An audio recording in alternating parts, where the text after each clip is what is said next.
Hi, my name's Adrian. I'm the Customer Care Manager at Broad Lane Leisure, and I'm about to demonstrate the internal workings of a Bessacarr 584 2018 model. Thank you very much. I'll go further forward from here. Well, I want you to imagine, if you can, initially that we have got services attached to this motorhome. So what I'm referring to is I have attached the gas. We have got a leisure battery in the vehicle. We've also got mains electrics, and I have filled the onboard water tank. So just to make you aware of that, those have already been filled up prior to this demonstration. But the first area, once I've got the services attached, is coming directly to the consumer unit. We call it a power supply unit, and sometimes when we have a telephone conversation we'll ask you to refer to the PSU, which is the power supply unit, abbreviated. So that's what this unit is. It's mains and 12 volts distribution. This side is 12 volts and that side is all to do with mains electrics. I may as well do the mains side first, if I may. So underneath the smoke glass perspex window there, we've got what we call the RCD, residual circuit device, and MCBs. So RCDs you can see there, and MCBs that you can see written down there. And this is the trip system. When you do couple up to mains electrics, you should always actually initially test this button, which is the yellow button I'm about to press in. When I press that down, the blue lever should trip out. You can see I've lost main supply, which is correct. That is what is meant to happen, and basically you can turn that supply back on again. The MCBs are the same as what I call a fuse. Fuses on 12 volt basis will blow and you have to replace the fuse. On this case, where an MCB, miniature circuit breaker, is concerned, it actually trips out, and all that you do is take off the offending appliance that's caused it to trip and turn it back on again. So that's the basics on what is an RCD and MCBs. The trip system is there to protect you when using mains electrics. If somebody was to go across the mains cable and sever it with a lawnmower, you would automatically be protected inside. If your kettle dropped into your kitchen sink unit with a bowl full of water, it would trip out in milliseconds. So that's what that part is. It's there for protection of the main supply. At the moment, you can see that this red light isn't illuminated. We don't want it to be illuminated. It tells us we've got reverse polarity on the mains, and that's mainly applicable when we are on the continent. It's a 2-pin plug on the continent, and basically you could have it inserted that way or you could have it inserted that way. So long as that doesn't illuminate up, you've got it in the right location. If it does illuminate up, I suggest you take the plug out and reverse it and turn it the other way. That should be as simple as that to resolve that issue. If you haven't got main supply coming in, when I press that and it doesn't trip, if it doesn't trip out, you have not got a main supply coming in. So I suggest that you consult with the site owner or manager and refer back to the site office and just find out why the supply is not coming to you. This one is for the charger, the battery charger, and the charger is actually built into the back of this PSU unit. You can't see it, you can't interfere with it. It's out of harm's way and does do what it's meant to do, which is charge your leisure battery. So long as the switch is in, which it is now, it's working. If I was to extract it, it would be off. But just leave it in an on position when coupled up to mains electrics, and it will just monitor the battery, and when it needs to charge it, it will charge it automatically. The one on the orange illumination is for the water heater and room heating, and hot water, and that has to be illuminated for that to be on.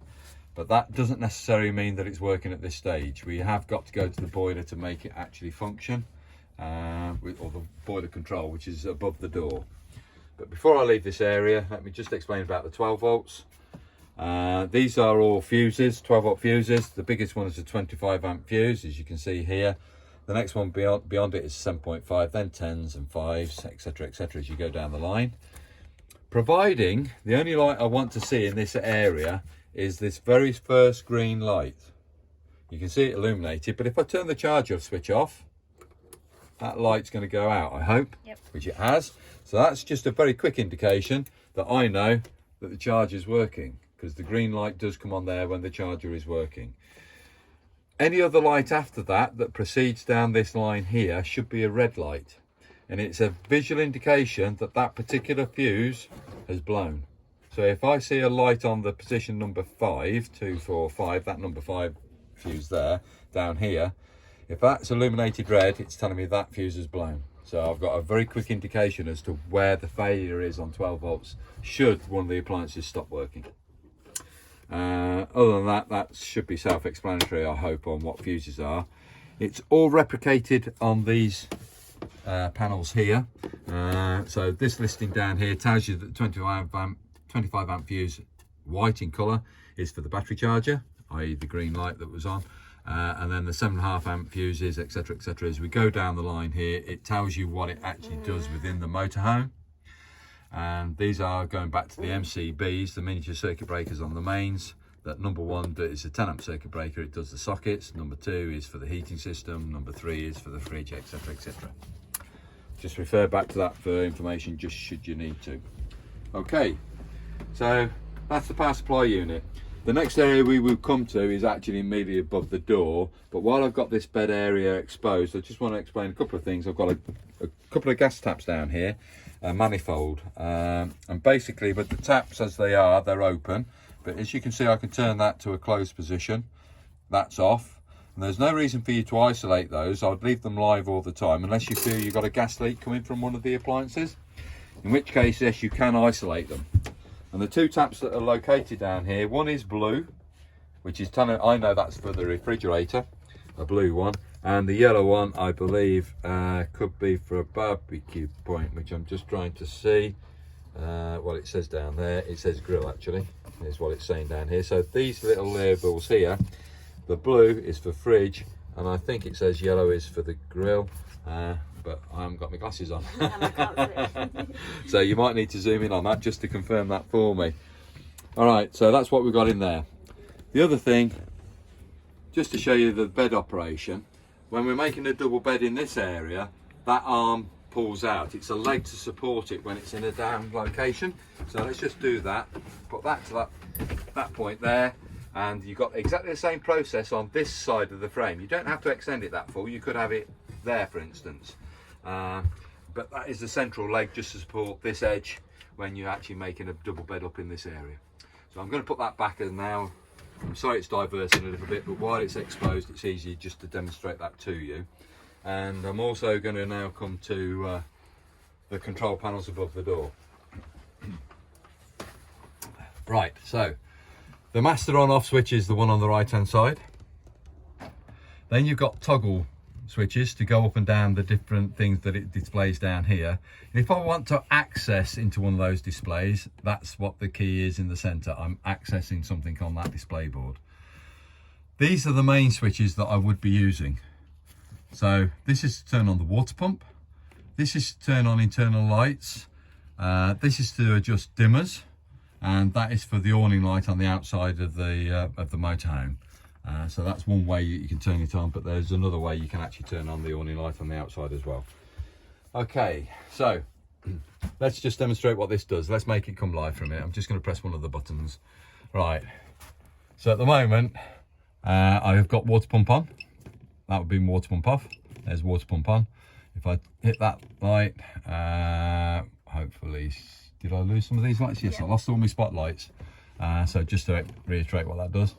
There's another circuit somewhere else. There it is. It's taken other lights out now, so that's the second light circuit.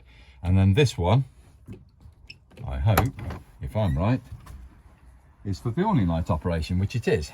But you'll see that on the outside when you, if you ever come collect a vehicle from Broad Lane, we demonstrate the outsides to you, as we can do now. We've got in this coronavirus situation, COVID-19, we can actually do that externally still.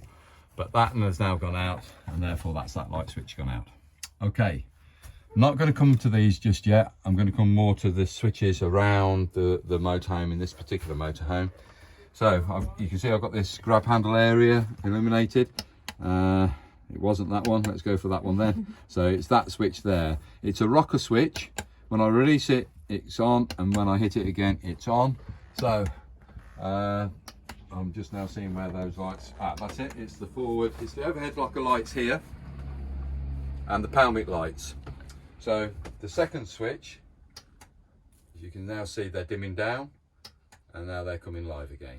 So the supply to operate the overhead locker lights and the palmit lights are located on down by the door.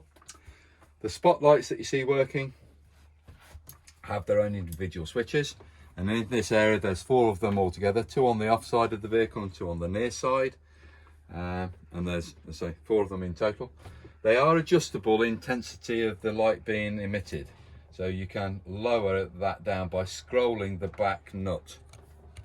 So this little area here which I'm scrolling, you will see the intensity increase or decrease as we go through. All right, so that's that bit. They do rotate and point downwards if wherever you want. They're LED, they're very low energy, they're very efficient, and hardly take any power out of a battery, but they're very powerful. Okay, so that's off. Turning this one off, and the other 2 on the near side for you.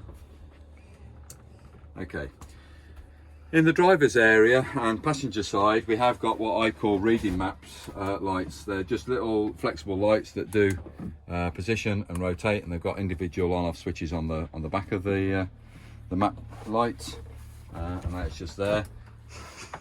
I must water it down. So we have additional what I call these map lights. They're flexible little lamps that you can rotate or move around to this area, and they've got an on-off switch on the back side of the actual lamp itself. And they're LED, again low energy, very efficient, and that's other lights that you will see. And then we're going to come into the kitchen area, and we're going to find a couple of additional light switches here. One of them is going to be for the splash guard. That's the overhead locker light. So there's the splash area being illuminated. It does illuminate behind the cooker, which you can't really see doing it at the moment with the glass splashback being raised at the moment for the hot plate. The other one is the overhead locker light, which is here, and again is operated off this rocker switch here. And they are rocker switches. They're not spring switches. They're rocker switches on this particular case.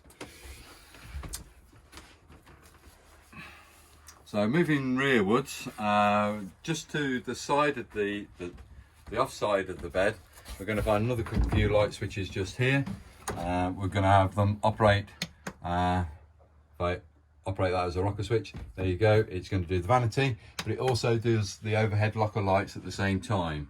So if I do that again on this side, the ones around the overhead lockers go out. We've still got the spotlights which still work. I don't think there's any, yeah, okay. So the ones for the spotlights are just the individual switches on the top.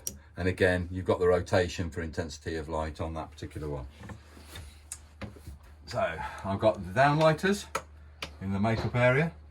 I decided I'd move the door, if I could. I'm just looking to see if there's, there we go. Right, so that's that switch there, which is the downlighters in the dressing area. And then we've got another light switch down here, which is for the courtesy light at floor level. This is for illumination just at night time.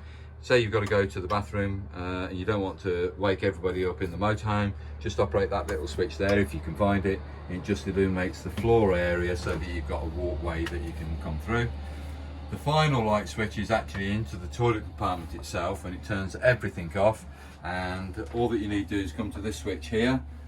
It's going to operate everything all in one go, and that is no individual switches. It's doing everything. So you've got the backlights behind this panel area, you've got the downlighters on the power meter above, and also behind the vanity mirror here, and also the shower cubicle. They're all operated off the one switch. There is no individual switches apart from that. So that is all the internal lights within the vehicle. And I hope you found that useful for where you're going to find all those. So to continue now to the refrigerator, this is a large larder type fridge. It does have a freezer box at the top, and it does just pull from one side. It's only locked in on the latch there, and here's the freezer box area here. This particular one is a Dometic refrigerator, so just be aware of that. It's nothing too much to tell you on there, but here's all the controls for its working. In my opinion, I would work this just purely on this system only, not on the command system. The command system is the panel above the door. I would just operate it on this. So this is your on off switch. Let's turn it off if I can. It has to be touch sensitive, and it might not work through my gloves. Which it? There we go.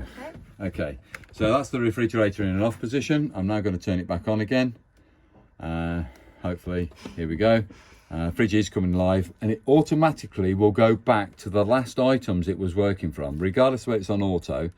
Well, if it was working on gas last time on the auto, it will go back to auto gas. It will go back to auto mains, or if I do it on a manual set, you'll see what I'm referring to in a moment. It will go back to how I had it set on the previous setting when I actually turned it off. So in this particular case, yes, we're working it off mains electrics today, but I've asked it to be on an auto set. What auto means, I'm just going to close the door so it doesn't give us any false activations. What auto means, it will automatically go through the different power sources available. So it will always prefer to try and work off mains electrics. But if mains isn't available, because some sites you go to you might not have a mains hookup, then it will automatically go from the main supply to the gas, and it does it by itself. And it will try and work off gas for a period of time. But again, if the gas isn't available, it will automatically then go to the 12-volt system, the battery, because it then thinks that you are actually planning on traveling from A to B, from home to your destination, or from one location to another. So the automatic set will automatically prefer to work off mains. If that's not available, goes to gas. If it can't work on gas because you haven't got it turned on, it will automatically then go to the battery, because it envisage you're going to be going into a travelling situation. If I leave the refrigerator door open for a 2-minute period, this goes into an alarm mode. So I may keep on closing this fridge door and covering up what I'm doing up here. And I apologise on that front, but I don't want it to go into alarm if I can help it. Right, if I want to change the selection within this lot here, that one is telling me I've got a fault. That one's, there's the battery, there's the gas, there's the mains, and that's on auto. If I want to change it, I'm going to come to that double arrow section there, and I'm going to press it, and it's going to allow me to change it. There's battery, and at the moment it's gone into alarm because I've not got the engine turned on. But if the engine was actually running in this, it would then work from a battery supply. I'm now going to go again, and I'm asking it to work off gas. And it will work on gas for a period of time. If it does ignite within a short period of time, say 30 seconds, I won't get an alarm system. And I know at the moment I can hear it trying to ignite. So I'm just going to see whether it does do it automatically by itself. So the ignition is automatic. You don't have to do any more than let it do it by itself. Pause it. So the refrigerator has ignited on the gas system. I can hear that the igniter's now stopped functioning, so I know that that system's now up and running on gas. And it would freeze at its 4th highest level.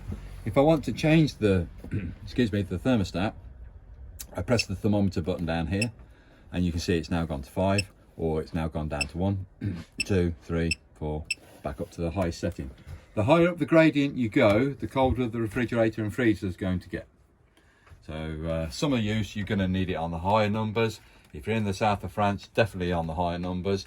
But if you are going winter caravanning, motorhoming, then you can use it on the lower settings. And here's my alarm saying I've kept the fridge door open. So that's the reason why this has gone in. So I'm now going to close that fridge door. And the alarm's now stopped. By opening it back up again, it's not going to happen again for another 2 minutes. So there's your warning, just to give you an indication of what to expect. If you do get any other warnings when in the use of these supplies, then do press the triangle. I'm just remembering now. Press the on-off switch until you hear one beep. Press the on-off switch until you hear one beep. And when you hear the one beep, just release the on-off button. That should reset it. That's what you need to do. You need to clear the fault. So hopefully that's your refrigerator explained. I'm going to put it back onto mains electrics for me, which is the location it's on now. And I'm going to leave it at that as a manual set.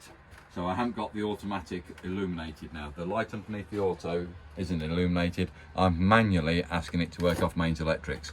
That's how it's going to remain. Close the fridge up, and then that should now start to freeze. So coming across to the kitchen area, we've obviously got sink unit and tap and cooker and microwave. I'm going to come into the cooking facilities first. So what we have here, this is electric ring, obviously hot plate, I rotate this, the first valve on the left hand side. It's labelled 1 to 6 in numbering, and if I do that, I get a red light come on here. I'm keeping my hand on there just to feel it go slightly warm, which it's doing. I could do it to 6 to make it go even warmer. Yes, it is. Okay, and I could go either that way, anti-clockwise, or I could go clockwise. It has no preference. You can turn it to however you want it to be. Okay, so we've got the ignition system on this side, and this valve here is for this gas ring. Turn it to the full flame, press the igniter, away the flame goes. There we go, up and running. And that's on high, and then back down to low, and then off. The same for the next one. This one's going to be for this small ring here, the very small one. Press it in, strike it, away she goes. Hold it for a few seconds, release the valve, rotate it to the low if you prefer the low setting, or high setting, or anywhere in between. And again, I'm just going to do the rear ring, which is that one there, and that's on high, and there's low and off. And that's the gas rings. Straightforward. The oven and grill,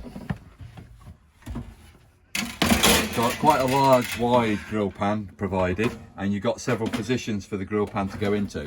So I can have it down there, or I could slide it up into the next position to get it closer to the flame. So just be aware of that. But there's no grill handle, so you do need a pair of oven gloves when removing that if the grill is in use, because it is going to get warm. But just be aware of that's what you're going to require. This valve here then, with that dash on the top edge, there's the dash on the bottom edge, that's for the oven, that's for the grill. Turn it to the full flame, press it in, press the piezo igniter, away she goes. That ignites both sides of the burner itself. Just hold it in for a few seconds and then release. Should stay on.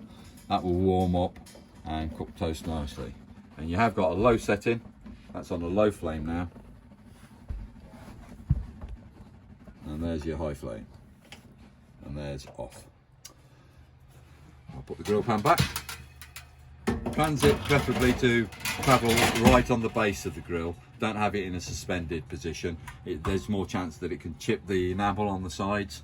So if you can, just remember to put it onto the lowest setting on the on that part. Now the oven on this particular appliance, on the domestic appliance, is a bit more difficult in the fact that you're not really necessarily going to see the flame. Most flames that you see in ovens are located right on the back edge. In this case, the only areas that you're going to see the flame appear is through two little holes through the base plate, because you're warming up a heater plate. So I'm going to ignite it, and then I'm going to see if my colleague can actually get to it. As I turn this valve, you can hear, as soon as I press it in, the igniter tries to work. Turn the flame. Hopefully you can see the flames ignite. Yep. Let it stay like that for a few seconds and then release. Yep. The igniter stops, the flame's on, away she goes.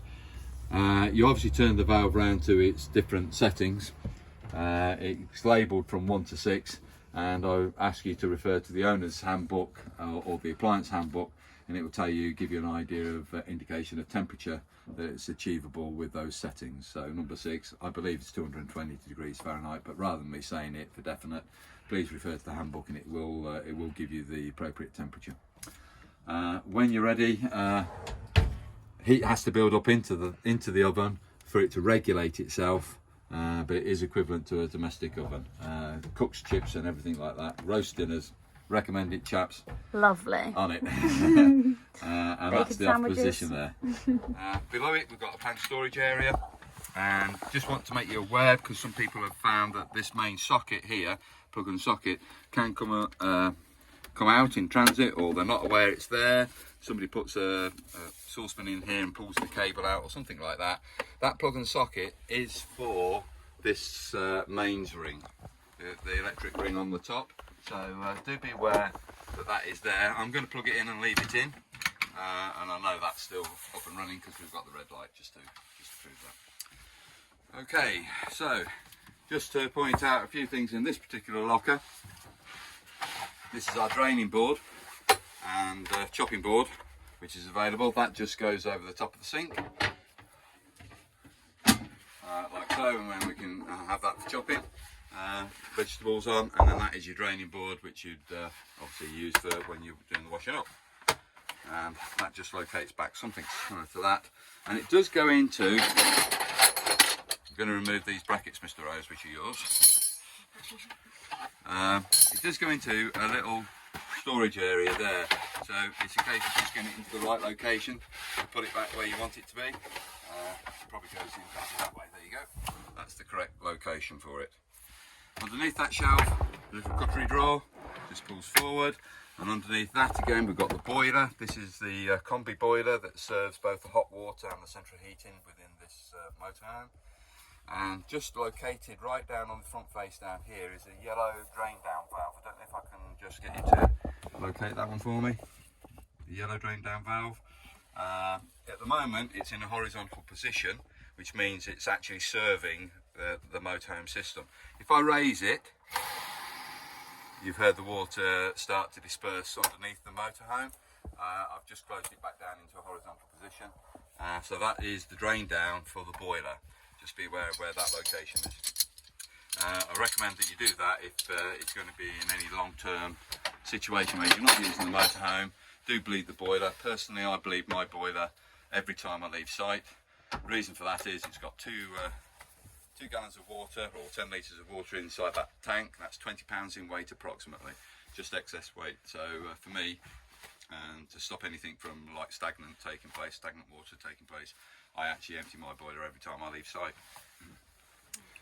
Okay, coming up to the microwave. It's fairly straightforward. First off, there is another plug and socket arrangement up the top here. It's the black plug that we're looking at, which serves this microwave, and this particular one is more or less straightforward. I'm waffling because I don't know how it works on this one. So we've got a start which goes into a minute straight away on the timer. I'm going to stop that because we haven't got anything in there, but if I keep on pressing the start button, it goes from a minute to 2 minutes to 3, 4, 5, so I can increase it, and then as soon as it's pressed stop, that's that. I can defrost by weight, I can do a preset on the clock, I can do a defrost by time, and I can do various other functions within these other buttons. Obviously I can do various things on this scroll button. It allows me to do a timer, power, and also weight settings on the timer. So just be aware it's fully functional but a straightforward one, and I'd recommend that actually you read the microwave book on that particular one. I'm just going to open it up because also in there I know the little noise that we were getting when it was working is this glass plate. It was rotating around but not in quite in the right location. For transit purposes I recommend that this does not travel inside the microwave because of all the bouncing that takes place on a road surface. There's a chance that could break, so I don't like it bouncing around in there. So again, I'll find a separate location for that. It's a possibility, I'm not saying it will, but if it will go on this area, oh there you go, fits in nicely. I'd put it on with the drainer and the chopping board. I'd just locate it into a similar area like that. That will be fine for transit. Okay, so that's where your microwave plate is. I've done the refrigerator already, so we're actually now just moving slightly rearwards. I am going to come to the central heating in a moment, above the door, the actual clock that functions that. But while we're just going past the wardrobe area, if I can just draw your attention to what we call the reservoir for the central heating. We will come back to it, and it does need some maintenance work to be carried out by the end user, just to watch this level, basically, that level of fluid. But I don't know if you can see it, it's more or less at the right level at the moment. But I want you to just be aware of it. But let's just finish off with the bathroom. We did all the lights earlier.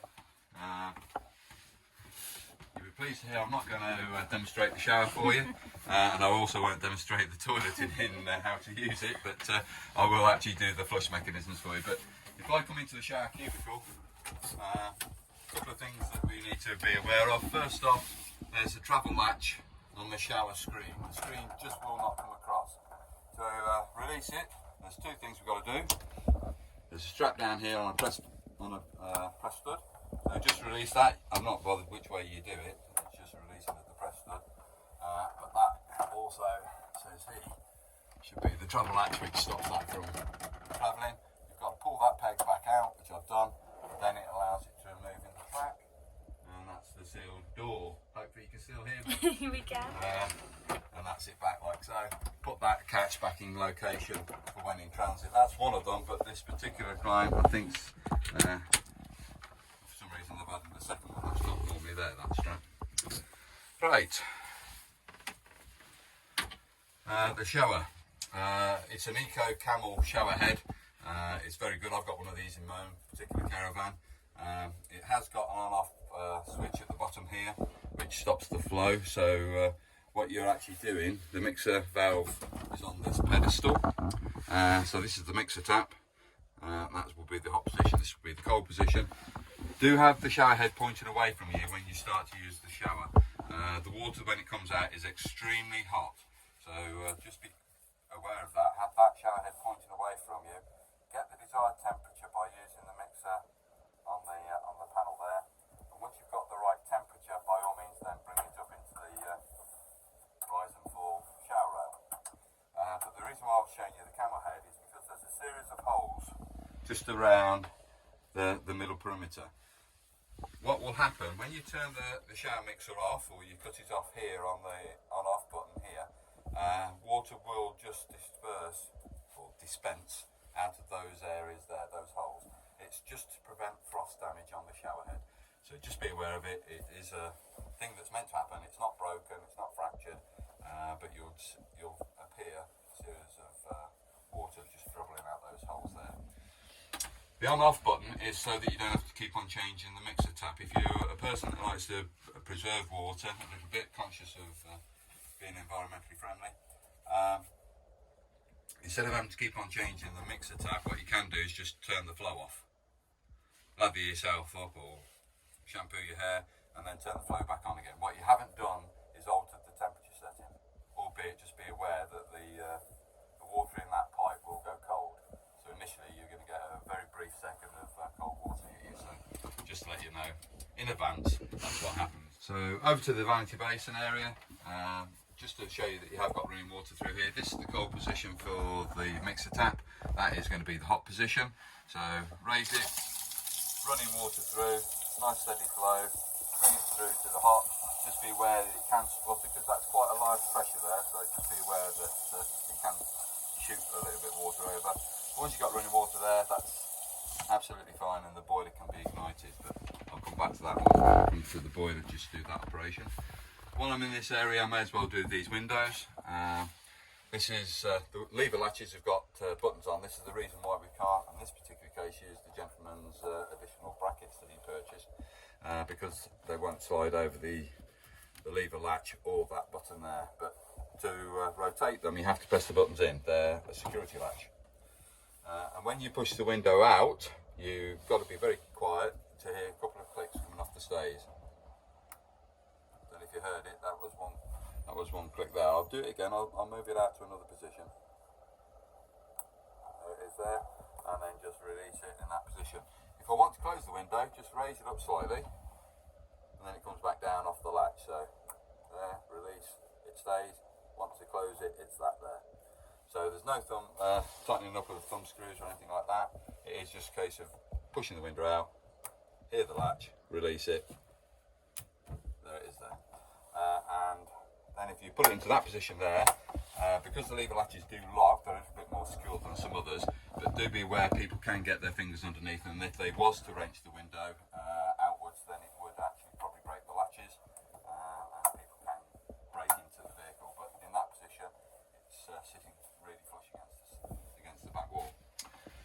Obviously it's your tail radiator. I just need you to be aware that on various radiators throughout the motorhome there are bleed valves, and this is to allow air to flow out of the radiators. This one's quite obvious as a radiator and where the air valve is, and there is a tool provided for you to be able to release that little bleed valve there to allow the air to flow out. I'll come back to that, as I say, when we come to do all the boiler, you'll see where these valves are as we go around the motorhome. The toilet, I want you to imagine that it's all set up, which it hasn't been. We haven't put blue chemicals and things like that in, but this is the holding tank, and your flush water comes off of your fresh water tank on board your motorhome underneath the floor. So when you want to flush the system, it's a case of you rotate that to where you want it to be once you've got it in the desired location, you would press that button in there, the blue button, and I press the blue button in, you get a flow of water dispersed around the bowl. When you've got it to where you feel sufficient for a flush, you then come to the lever here and you retract the lever rearwards, and as you can see now the water's dispensed from this area. There's the blade, the retraction of the blade that you might be able to see there. Right, so that's how the fluids, the waste, drops down into your holding tank. You put a blue or a green chemical into the holding tank, that just breaks down the solution, well, the ablutions that have been generated. And if you can, try to remember to use dissolvable toilet tissues. Please don't use domestic quality tissue. It will block the mechanisms up on the cassette itself. Unfortunately, once those mechanisms get seized, somebody has to get their hands down the toilet to be able to clean it, and it's normally engineers as opposed to the end user, which is something that they don't like doing. I do get a few objections. The only other thing to know about the flush water is coming off the freshwater tank, as I said. It can't filter back into the tank itself. It's a one-way valve, it can only come this way. But the downside to it is that you can't put a pink chemical like a blue loo additive. It keeps the flushing water smelling nice. It keeps that also helps to keep the bowl clean. You can't add it in this particular toilet. Well, I suggest if you do want to use something like that, still buy the pink fluid and put it in a spray bottle. If you buy like a weed spray bottle, and then once you've used the toilet, if you want to then just quickly squeeze, disperse some of that pink chemical around it, flush it. It's exactly the same process. All right, so that's the toilet. There's nothing too much to tell you about there. It's just a locker with a travel catch on it, as this one is, as these are at the rear. So there's nothing too much to tell you anymore in the bathroom.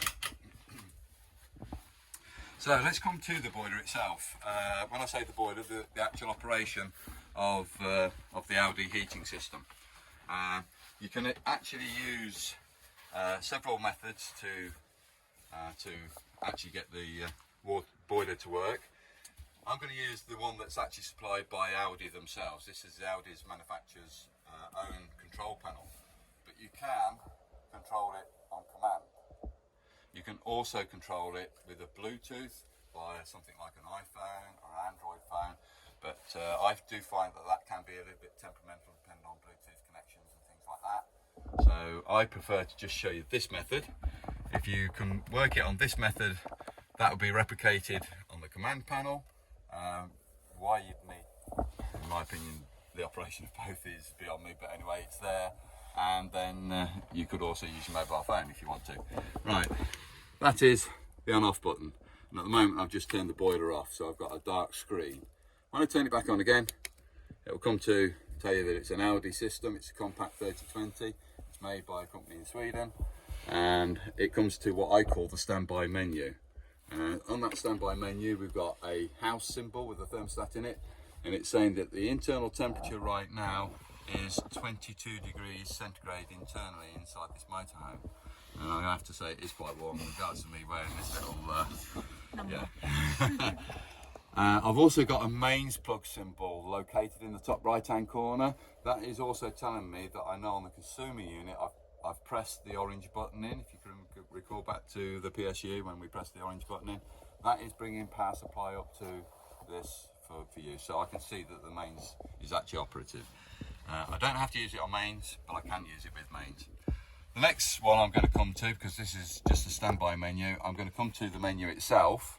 I hit that button in there and it brings me to various things that I can now change within the boiler. At the moment, the internal temperature that we've asked it to get to is 20 degrees. I'm going to now increase that so you can see the boiler in its operation and some of the things that I need to show you. So I'm going to actually increase that up to, let's go up to 24 degrees. Don't want to go too hot. So that's the first thing. So I can decrease it by pressing that button, or I can increase it by pressing the plus symbol. And that is touch sensitive, and I'm quite pleased it's working through my gloves.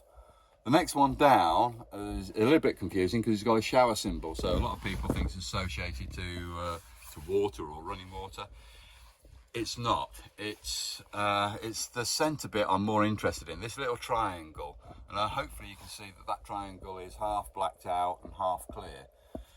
What that symbol means in that, as it's being displayed there right now, which I'll go back to, is that it's serving both hot water and the central heating, the radiator system, then within the motorhome. If I press the plus, I get that symbol now go to completely black, and if I press it to down on the minus symbol, it's completely clear. On the completely clear side of the symbol, I'm just going to check something. It is doing purely the central heating, so it is just doing the radiator system. It's not going to heat up the water. So when it's completely clear, it's just doing the room temperature bar the radiators. If I actually have it then completely black, it is just doing water only, hot water only. And the way I know that, I'm just going to show you, I've lost a symbol up here. When I've turned the boiler on, I actually got a rotation symbol here. I'm going to go back to it so you can see what I'm referring to. Hopefully up here, there it is. Circulation symbol. That's telling me that the central heating system is working. And if that symbol's not there, it's either reached temperature or, well, it's reached temperature or we haven't selected it. So remember the room thermostat's at 22. If I lower that room thermostat down again, and I actually bring it down to 20, and then go back to that menu, that's going to drop out. There it is, it's dropped out. I've lost that circulation symbol because we have reached the room temperature already. I'm going to just put that back in again. There we are. Right, the next symbol down, it's got a little zigzag by the side of it. By the way, sorry, let's go back to that one. I would personally use the boiler as it's set right now, so it's half clear and half blacked out. If you don't want to have the central heating working, just lower the thermostat down. There's no need to turn it off, just lower the thermostat down and just have hot water. So that's the way I always work it, half and half. The zigzag then is saying that we've got main supply coming into it and we're operating at the moment on 1 kilowatt. I could increase that to 2 kilowatt by pressing the plus symbol. I could increase it again to 3 kilowatt. That is the maximum that the boiler will operate on mains electrics. Another part we can do, if we want to, is add gas as well. So when the symbol on the gas flame is green, we are asking it to work both off gas and off mains electrics. It does help to warm the vehicle up a lot quicker, because with both sources being available, the power that goes into that boiler is immense really, and it will heat up this vehicle very, very quickly. So if you do want to see it working very quickly, then put both on at the same time. Again, for me, I do use it on that setting. I won't leave it on 3 kilowatts because it blows our mains. So I'm only going to leave it on 1 kilowatt working on mains electrics at the moment, just for demonstration purposes. Okay, so I use the boiler both on mains and electrics and with gas. That's great if you've got both available, but if you haven't got both available, then you either are resorting both either to the mains or to the gas, depending on what you have got available to you. Obviously, you're transporting the gas, it's your own gas. It's whether you're coupled up to a main site or not. Okay, now that's the basics of that boiler. You can go into a great deal more programming if you wish to. I'm going to ask the camera to come back round again. So that's the first menu. The second menu is if I press that button there, and all of a sudden I've come into different symbols. And this is to do with programming. I am only going to come to that symbol there, which is a replication of this particular panel here. But I'm going to show you that there's a lot more within the system. So what I don't want you to do is get into these too much until you're familiar with what you are going to be doing. So let's just go back to that one. Let's just come to this symbol here, which is this panel here. At the moment, if we come on the top line, it says bright. Now what I'm going to do is ask it to go to invert. And there's a reason why I'm doing that. I'm going to come back to it. I'm coming out of that panel. See, this is still illuminated. This panel here is still illuminated. When I come to the standard menu, the standby menu is now in reverse. So I've got a black screen with white writing. It's still visible, But what you're not doing is having a bright illumination within the motorhome over a night period where it keeps everybody awake, because there's a nice bright light shining all the time. So I have it in an invert, and again, this is all personal taste and all everything that you can put into it yourself if you don't like it, but that's what this particular system's now doing. So it's already gone up half a degree. It's gone up to 22.5 degrees internal temperature. I've asked it to get to 24. I've got the mains. The circulation means that the central heating fluid is being circulated around the perimeter of the motorhome. Now, if we're careful, coming back into the wardrobe, you might be able to just see, you might be able to just make out that the fluid is slightly moving. It's only slightly moving. It's what I call dancing. There's a slight ripple taking place on top of the boiler. What I could try and do, just to show you even greater, is actually increase that ripple. Let's see if I can get to what I want to get to. I'll pause it. Okay. So what I've now done is just actually increase the flow of the fluid going around. This is the reservoir tank of the central heating fluid. You can see that it is dancing. So I know that the pump's circulating around this fluid around the perimeter of the motorhome. So it is standard, that's what's meant to happen, but you don't need to have it as rapid as what it's actually doing right now, i.e. dancing around like it is. It could be a slightly smoother flow. It doesn't have to quite be as rigorous as what it's doing right now. As this fluid heats up, it will actually increase. And at the moment, we're getting close now to the maximum. My finger, where my finger is right now, is almost the maximum for the fluid, and that is the minimum. When this fluid is cold, we want it to rest roughly at the top end of my finger, so roughly 1/4 of an inch below where it's at right now. But as it heats up, it does expand. So just be aware of it. This is just a cap that's removable, and then on this is how you gain access to the reservoir itself. This fluid does evaporate in use, so it does need maintenance. I'm coming back to when I said I need the end user to do some maintenance properly on this fluid. You can buy the actual fluid itself from all caravan shops as included. It is an Aldi fluid, and the fluid that you're putting in is a pink solution. That is a 5-year solution. What we've got here is a blue in colour. So the original antifreeze that was in this system was a 2-year solution, and we test the actual antifreeze quality on servicing and on PDI, just to make sure that we have got sufficient life still left in it. If there was any doubt whatsoever, that fluid will actually be changed. But it is a 2-year solution. That they recommend after 2 years it gets replaced, but that is purely down to the end user, whether they want to go through that cost, because the cost is about £175 in additional monies. I just need you to be aware that that is an end user cost, not something to the dealerships. It's not a warranted item, in other words. Okay, so back on the reservoir, just very quickly. You're only going to see this little pipe here. There is a second pipe. This particular pipe is what I call the breather pipe. It allows for the expansion to take place within that chamber. The second pipe is just to the side here. I know it's there, but you can't see it physically. And it's to do with if I do overfill this reservoir.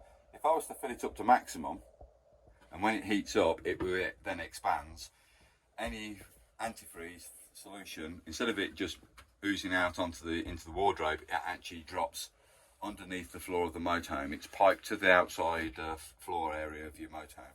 So please don't worry about it. If you do get it wrong, yes, you got it wrong, but don't worry too much if you do, because it will disperse additional antifreeze that is not required. When you come to put this cap back in place, you might be able to see that there's 2 little ribs just on the side. Not this one, I'm not about these, I'm on about that little section there and there. That is the point that goes in first. You're actually bringing it in on this edge and then raising it back to the closed area here. So I'm bringing it in, a bit of a 45-degree angle, just locating it like so, and putting it back in place like that. Also on the motorhome, in this particular case, on the refrigerator, these are winter vent covers. If you do go winter caravanning, the vents on the outside of your motorhome for the fridge are very large air vents, and the airflow that can be pushed through those exterior vents is quite immense. So you can, over a winter period, just put covers in place just to reduce that airflow, and obviously it's something that probably you need to I'd recommend that you do. Just make sure that you have got what I've just pushed out, which I'll put that back in place for you, and that's one of the lock nuts. You just turn that through 90 degrees once the vents are located into the right location. Just a little bit extra there for you. Right, I mentioned about bleed valves. I did say about one on the radiator in the bathroom, on the towel radiator. I'm just going to come to the seat area here because this one's very easy to see. There's another bleed valve just there, for instance. Yeah, and that's again on a radiator which is putting warm air at the back of the cushion area. So it's heating up the cold area within motorhomes on the Audi radiators. If my colleague just puts her hand down, I'm sure she'll agree. Yes. Yeah, you can feel heat, can't you? Yep. Okay, so that's that bit. To bleed the system, again, it's something which is straightforward. Do read in your owner's handbook. Forgive me for not going through it right now, but I haven't got any tissue to catch the antifreeze that will be released. So I don't want to do that right now for you, but we will show you should you get stuck, but it also explains it in the owner's handbook. On all the cushions, you can see you've got like a press stud mechanism. What it does is this goes onto that stud on the wall, and it just keeps that cushion. You just put it like so. That's retained it, and I can do the cushion on this side. And that's now staying in an upright position. Obviously, when you do want to make double beds up, you bring that into the centre area here to form your mattress. Okay, so just going slightly back up to this panel here, there are a couple of additional switches, and this third one here. This one is to drain down your freshwater tank, so to expel any water that's in the onboard water tank, fresh water, and you just press it. I can hear the motor operating, and now water would be dispersing outside. I've now asked it to close because I don't want to lose the water that we've got in here at the moment, but we will empty it before the client has the vehicle. And the same applies to the waste. When you come to empty your waste out of your, again, wastewater tank, press it, and then that will allow the water to flow out of the drain down valve underneath the motorhome. Obviously in motorhome cases, you do drive to a service area where we have got that facility for filling of the system or emptying of the system. They're normally in the same place, and what you normally find is a concrete type slab that is actually graded to allow any water that you drop into that graded area just to drop down into the drain. So just be aware of it, that's what they're for. Obviously during winter periods I do recommend that you do drain the system down. Again, you don't want that water to freeze, and in the system also on the command you might find that you have got tank heaters fitted, so just be aware that on this command system, which there is a separate video to, which we are also going to give you a link on, you'll be able to see that how to operate those tank heaters. So this additional switch, the one on the right hand side, is just to do floor illumination. Just on this small step area, I don't know if you can see those lights going on and off.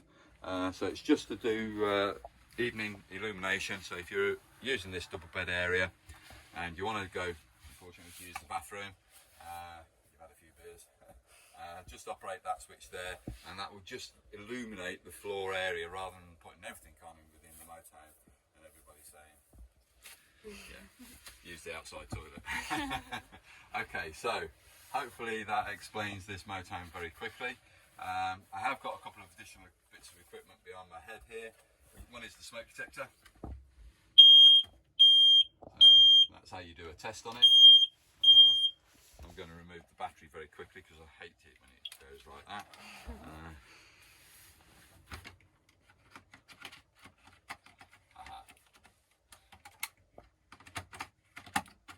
I don't like that because it's in the wrong position. There